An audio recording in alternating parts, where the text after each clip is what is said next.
मी architect प्रतिभा विजय सोनवणे नाशिक इथे राहते। सर्वप्रथम मी माझ्या सर्व महिला मैत्रिणींना 8 मार्च महिला दिनाच्या खूप खूप शुभेच्छा देते।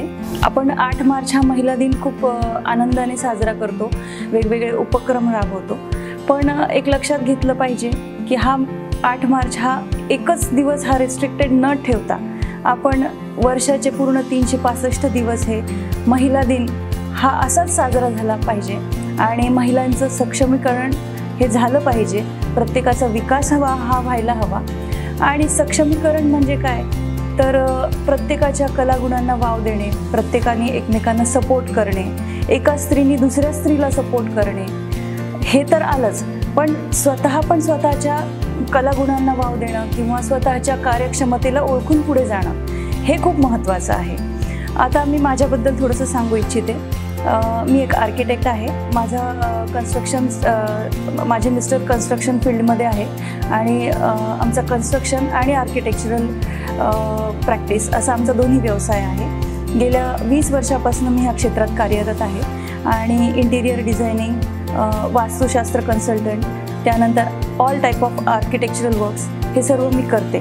पण त्या जोडीला मला घरातल्याही काही भूमिका निभावाव्या लागतात, जे प्रत्येक स्त्रीला करावं लागतं आणि हे सोपं नाही आहे। हे इथपर्यंत करण्यासाठी, पुढे जाण्यासाठी प्रत्येकाला अपार कष्ट घ्यावे लागतात, तसेच मीही घेतले आणि हँड इन हँड म्हणजे आपल्या परिवाराला सोबत घेऊन हे पुढे जाता आलं पाहिजे। प्रत्येकावरती प्रेम केलं पाहिजे, प्रत्येकावरती विश्वास दाखवला पाहिजे आणि स्वतःवरती तर ऑफकोर्स हवाच तो विश्वास। आणि असं सगळं जेव्हा आपण सोबत जाऊन काम करतो त्यावेळी आपण त्या कार्याला पुढे नेत असतो। ही झाली माझी ओळख। पण सक्षमीकरण हे जे मी बोलते त्याबद्दल मी एक छोटासा इन्सिडेंट सांगू इच्छिते। आता काल परवाचीच गोष्ट आहे। आता राजकीय क्षेत्रामध्ये सध्या आता निवडणुकीचे पडघम वाजत आहेत। त्या क्षेत्रामध्ये मी छोटीशी एक चर्चा ऐकली की एका स्त्रीला त्या वॉर्डामध्ये किंवा त्या एरियामध्ये पद दिलं जातं की ती आता निवडणूक लढवणार आहे किंवा ऑलरेडी ती त्या क्षेत्रात होती। पण लोकांची प्रतिक्रिया अशी की तिच्या नवऱ्याला झेरॉक्स कॉपी असं संबोधलं जातं। म्हणजे समजा एखादी स्त्री नगरसेवक आहे तर तिच्या नवऱ्याला किंवा त्यांना झेरॉक्स नगरसेवक असं संबोधलं जातं आणि त्यांची टिंगलटवाळी होते। पण अशा वेळी कोणीही विचार करत नाही की त्या स्त्रीला ते पद हे मिळालेलं आहे ते तिच्या कार्यक्षमतेवरती मिळालेलं आहे आणि तिच्या कार्यक्षमतेवरती हा अविश्वास दाखवला जातो। आणि हे सगळं करण्यासाठी तिला किती कष्ट घ्यावे लागले, तिला किती मानसिक आणि शारीरिक ओढाताण झालेली आहे, तिला ह्या सगळ्यात ही अशी जर चर्चा तिच्या कानापर्यंत पोहोचली तर तिला काय वाटेल आणि तिच्यासोबत काम करणाऱ्या इतर महिलांना तिच्याबद्दल काय वाटेल हे लोक अजिबात विचार करत नाही।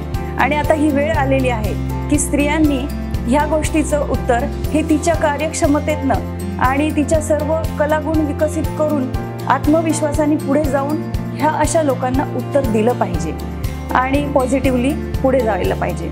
आणि सक्षमीकरण फक्त स्त्रियांचंच नाही झालं पाहिजे, सर्व पूर्ण समाजाचं सक्षमीकरण व्हायला हवे। जेव्हा घरातली स्त्री पुढे जाते तेव्हा ती प्रत्येक घराला आणि समाजाला पुढे पुढे नेत असते।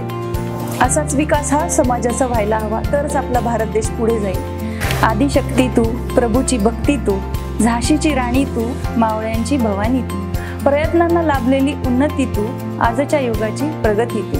महिलांनो, असंच तुम्ही पुढे जात राहा, उंच भरारी घेत राहा आणि सगळी दुनिया तुमच्याकडे पाहून तुम्हाला सलाम करेल। मी आता इथे thanks Lalit Rungta group to giving this opportunity to talk. Thank you so much.